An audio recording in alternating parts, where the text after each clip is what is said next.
प्राचीन समय की बात है। एक समुद्र के किनारे एक गुरु अपना आश्रम बनाकर रहा करते थे। हजारों शिष्य उनसे ज्ञान ग्रहण करने के लिए दूर दूर से उनके पास आकर रहते थे। गुरु का ज्ञान देने का तरीका भी बड़ा ही अनूठा था। शुरुआत में वो अपने शिष्यों को उपदेशों के माध्यम से ज्ञान देते थे। उसके बाद वो अपने शिष्यों को उस ज्ञान का अनुसरण करने के लिए कहते थे।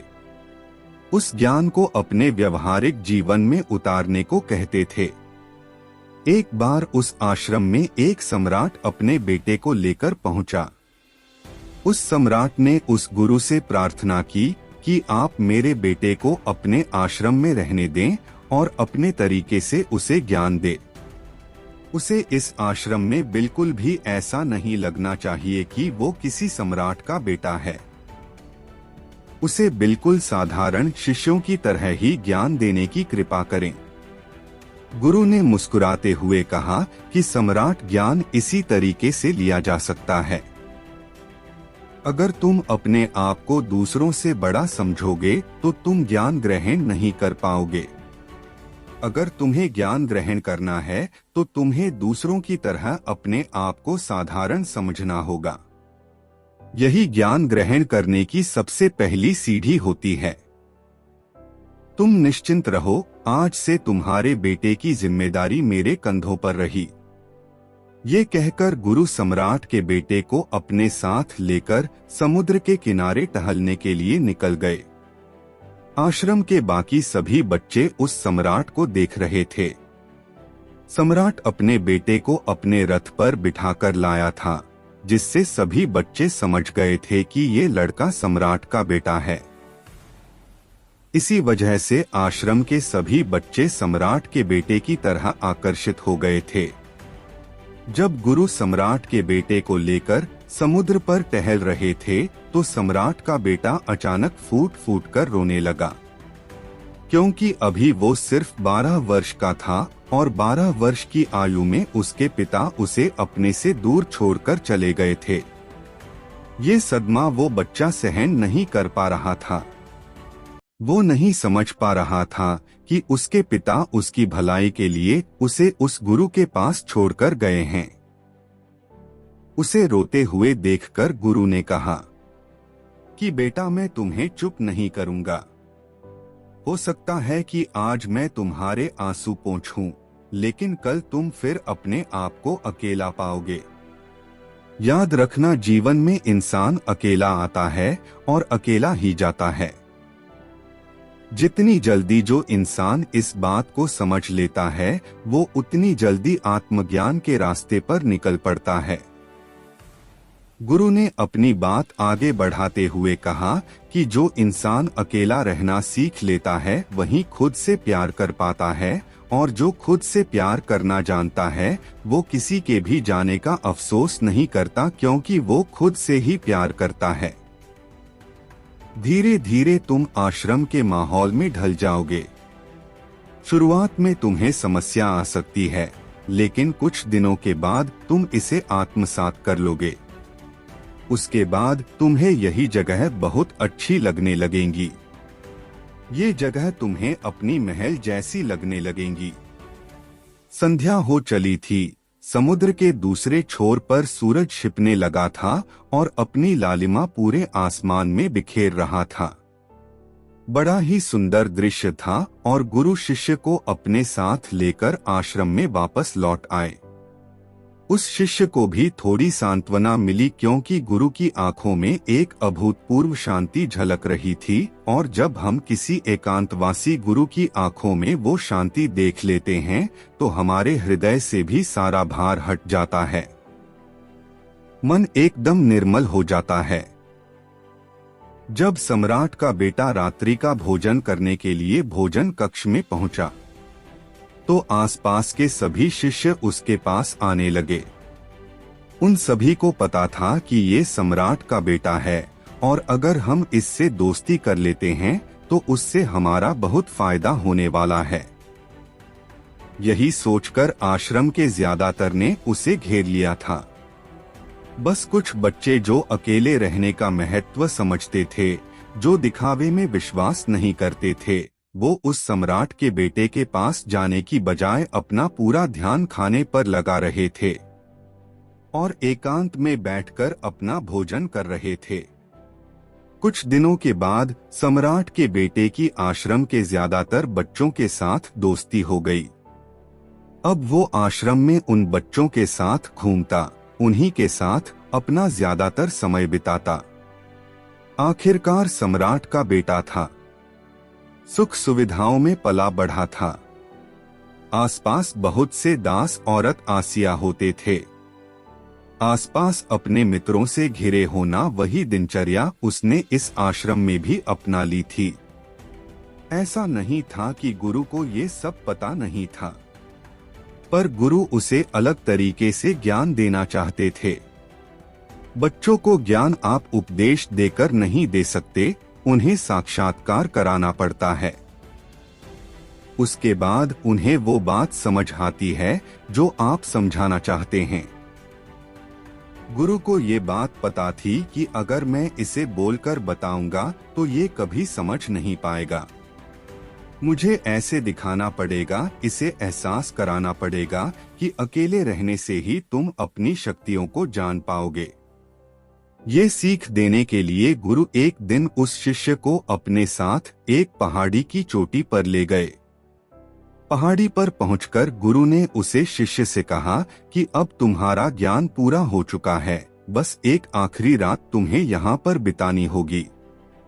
उसके बाद अगले दिन शाम को मैं तुम्हारे राजमहल में तुमको पहुंचा दूंगा। वो बच्चा तो ये सुनकर बहुत खुश हो गया कि अब मैं वापस अपने राजमहल चला जाऊंगा। फिर से मेरे दास और दासियां, सारी भोग की वस्तुएं मेरे पास होंगी। उस शिष्य ने गुरु से पूछा कि गुरुजी, मुझे आज रात आप यहाँ पहाड़ी पर क्यों छोड़ रहे हैं? आखिर मुझे कौन सा आखिरी ज्ञान यहाँ से मिलेगा? गुरु ने मुस्कुराते हुए कहा कि यहाँ पर चट्टान के पीछे तुम्हें छिपकर बैठना होगा। यहाँ पर रोज रात को एक बाज जाता है। तुम्हें उस बाज को देखना है, बड़ी गौर से देखना है, हर गतिविधि देखनी है, और उस बाज को देखने के बाद अगले दिन अगर तुम उस बाज की खूबियां मुझे बता पाए तो मैं तुम्हें तुम्हारे राजमहल वापस भिजवा दूंगा। और हाँ, सुबह आने से पहले एक बात पर और ध्यान देना है, एक चरवाहा यहाँ पर अपनी भेड़ों को चराने के लिए आता है। तुम्हें उन भेड़ों की गतिविधियां भी देखनी है। याद रखना, बाज की गतिविधि रात को और भेड़ों की गतिविधि सुबह। अगर तुम दोनों की गतिविधि ध्यान से देखकर मुझे बता पाए तो तुम इस आश्रम से हमेशा के लिए आजाद हो जाओगे। तुम्हारा ज्ञान पूरा हो जाएगा। मैं तुम्हारे पिता को कह दूंगा कि ये बच्चा हमारे आश्रम का सबसे ज्ञानी बच्चा है। ये कहकर गुरु अपने आश्रम में वापस लौट आए और वो बच्चा वहीं पर उस चट्टान के पीछे खड़ा हुआ उस बाज का इंतजार करने लगा। काफी वक्त बीत जाने के बाद वहां पर एक बाज अपने बच्चों के साथ पहुंचा। सम्राट के बेटे ने पूरी रात उस बाज की गतिविधि बड़े ही ध्यानपूर्वक देखी और सुबह होने के बाद जब चरवाहा वहां पर अपनी भेड़ों को लेकर पहुंचा तो उसने एक अभूतपूर्व दृश्य देखा। उसने देखा कि वो बाज भेड़ की एक मेमने को अपने पंजों में दबाकर आसमान में उड़ गया। उसने उस भेड़ के बच्चे का शिकार कर लिया था। ये सारा दृश्य देखकर वो बच्चा आश्रम में वापस अपने गुरु के पास पहुंचा। इससे पहले कि गुरु उससे कुछ पूछते, उसने गुरु को प्रणाम करते हुए कहा कि गुरुदेव, आप आश्रम के सभी बच्चों को यहाँ पर बुला लीजिए। मैं सब लोगों को बताना चाहता हूँ कि मैंने क्या देखा। जब आश्रम के सभी बच्चे वहां पर पहुंच गए तो उस सम्राट के बेटे ने कहना शुरू किया कि मैंने अपने जीवन में बहुत से पक्षियों को देखा है, लेकिन बाज उन सभी पक्षियों में से सबसे अद्भुत और सबसे अलग होता है। उदाहरण के लिए एक तोता हम सभी ने देखा है। तोता बोलता तो बहुत है, लेकिन कभी ऊंचा नहीं उड़ पाता। लेकिन एक बाज जो कि हर समय शांत रहता है, वो आकाश को भी छू सकता है। उसमें आकाश को भी छू लेने का सामर्थ्य होता है। जब भी एक बाघ अपने शिकार को निश्चित कर लेता है, तो वो उसी शिकार पर अपनी नजरें गड़ाए रहता है, चाहे वो कितनी भी ऊंचाई पर क्यों ना हो, चाहे कितना भी बड़ा तूफान क्यों ना जाए, लेकिन उसकी नजर हमेशा अपने लक्ष्य पर स्थिर रहती है। आज सुबह जिस बाज को मैंने देखा, उसने हर भेड़ को अपना शिकार नहीं बनाया, बल्कि उस भेड़ के झुंड में से उसने उस भेड़ के मेमने को अपना शिकार बनाया। उस बाज की तरह हमें भी अपना ध्यान अपने एक ही लक्ष्य पर स्थिर रखना चाहिए। चाहे कितनी भी अड़चनें क्यों ना आए, हमें अपना लक्ष्य स्पष्ट दिखाई देना चाहिए। 10 से 20 अलग अलग लक्ष्यों में अपनी ऊर्जा बर्बाद करने की बजाय हमें किसी एक लक्ष्य पर पूरी एकाग्रता के साथ ध्यान देना चाहिए। तीसरी बात जो मैंने उस बाज से सीखी और जो हम सभी को सीखनी चाहिए, वो ये है कि बाज कभी भी दूसरे पक्षी के साथ नहीं उड़ता, वो हमेशा आकाश में अकेला उड़ता है।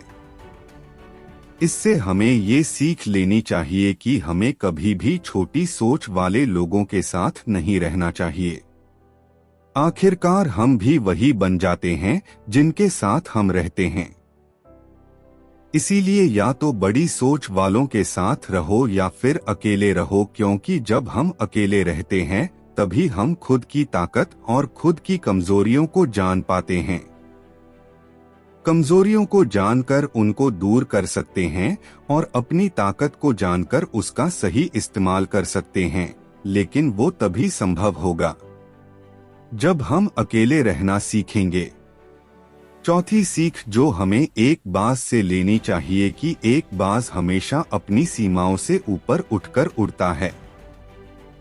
जब तूफान आता है तो हर एक पक्षी अपने घोंसले की तरफ भागता है, खुद को छुपाने की जगह ढूंढता है, लेकिन बाज ऐसा कुछ भी नहीं करता। वो खुद की सीमाओं को तोड़कर बादलों से भी ऊपर उड़ने का प्रयास करता है। हवाएं उसे थपेड़े मारती है, पंख उसके बाहरी हो जाते हैं, पानी और धूल की वजह से उसे कुछ दिखाई नहीं देता, लेकिन वो फिर भी आसमान की तरफ बढ़ता रहता है और अंततः बादलों से भी ऊपर निकल जाता है और वहां तब तक उड़ता रहता है जब तक मौसम ठीक नहीं हो जाता। अपनी सीमाओं को सिर्फ इसलिए तोड़ पाता है क्योंकि वो समस्या के आने पर उससे घबराता नहीं है, उससे डरकर बचने का प्रयास नहीं करता, बल्कि एक सकारात्मक नजरिए के साथ उसका सामना करता है। जीवन में चाहे कितनी भी अड़चनें क्यों ना आए, हमें उन अड़चनों से लड़ना चाहिए, ना कि उनसे डरकर कहीं छुपकर बैठना चाहिए। बहादुर तो वो लोग होते हैं जो तूफानों से टकरा जाते हैं, कायर तो अपने घर में अपने घोंसले में अपनी जगह ढूंढकर बैठ जाते हैं। पांचवी बात जो हम एक बाज से सीखनी चाहिए कि बाज कभी भी अपने घोंसले में घास के कोमल तिनके नहीं रखता। जो तिनके एक कोमल होते जाते हैं वो उन्हें निकालकर फेंकता रहता है।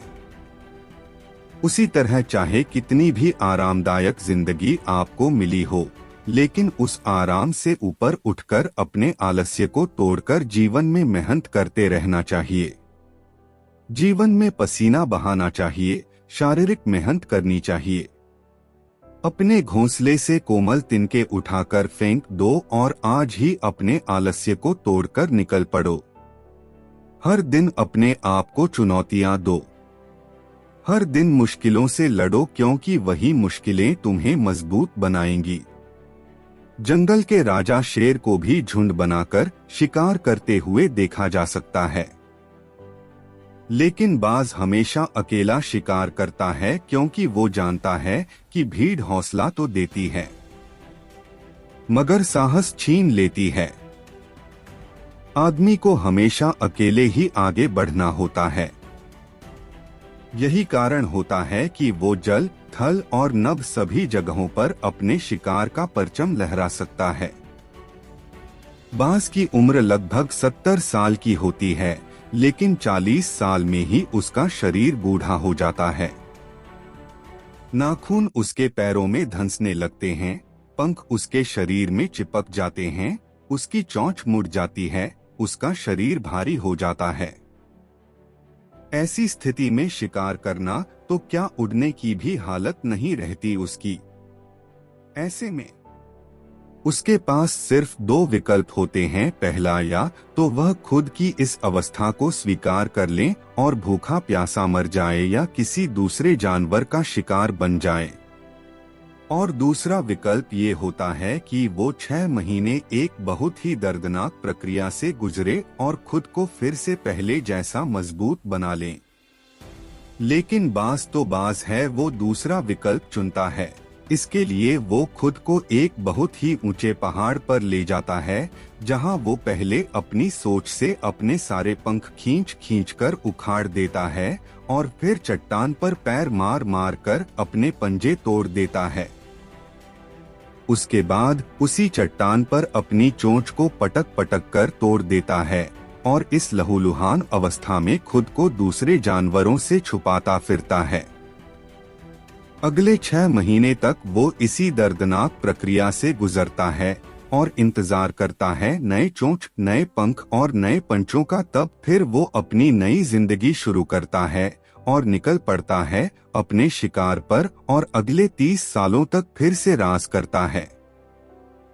इसीलिए समय आने पर हमें भी अपनी पुरानी आदतों को छोड़ना पड़ता है और कुछ नया सीखना पड़ता है। समय के साथ बदलना पड़ता है, अपने आप को तैयार करना पड़ता है, वरना हमारा भी शिकार हो सकता है, हम भी पीछे रह सकते हैं। इसके बाद सम्राट के बेटे ने भेड़ों की विशेषता बताते हुए कहा कि भेड़ हमेशा झुंड में चलती हैं। उन्हें झुंड में एक साथ चलने से हिम्मत मिलती है, लेकिन जैसे ही उन पर शिकार होता है वैसे ही वो भीड़ तितर बितर हो जाती है और उस पूरी भीड़ में से एक भी भेड़ अपने साथी की मदद करने के लिए वापस नहीं लौटती। इससे हमें ये सीख मिलती है कि हमारे साथ कितने भी लोग खड़े हो, किसी पर भी यकीन नहीं करना। यकीन करना तो खुद पर करना, क्योंकि बुरा समय आने पर वो भीड़ कब तितर बितर हो जाएगी आपको पता ही नहीं चलेगा। गुरु को प्रणाम करते हुए सम्राट के बेटे ने अपने गुरु से कहा कि गुरुदेव, अगर मुझसे कोई सीख रह गई हो तो कृपया करके आप बताने की कृपा करें। गुरु ने सभी बच्चों को संबोधित करते हुए कहा कि ये सभी बातें जो अभी इस बच्चे ने बताई है सब सही है, लेकिन ये सारी खूबियां आप लोगों में तभी पैदा हो पाएगी जब आप अकेले रहने का अभ्यास करेंगे। आपने देखा होगा कि बाज कभी भी किसी दूसरे पक्षी के साथ नहीं रहता, ना ही किसी के साथ अपनी जोड़ी बनाता। वो आसमान में अकेला उड़ता है और अकेला उड़ने की वजह से वो अपनी ताकत और अपनी कमजोरियों को जान पाता है। इसके बाद गुरु ने अपनी बात खत्म करते हुए कहा कि मैं आज रात इस सम्राट के बेटे को इसके राजमहल में छोड़ने के लिए जा रहा हूँ, क्योंकि इसके सीख यहाँ पर पूरी हो गई है। और ये कहकर गुरु उस सम्राट के बेटे का हाथ पकड़कर राजमहल की तरफ रवाना हो गए और बाकी के सभी बच्चे उन्हें पीछे से जाते हुए देखते रहे। यह कहानी आपको कैसी लगी हमें कमेंट बॉक्स में कमेंट करके जरूर बताएं और साथ ही इस कहानी को अपने दोस्तों के साथ जरूर शेयर करें ताकि उन्हें भी इस कहानी से कुछ सीखने को मिल सके। धन्यवाद।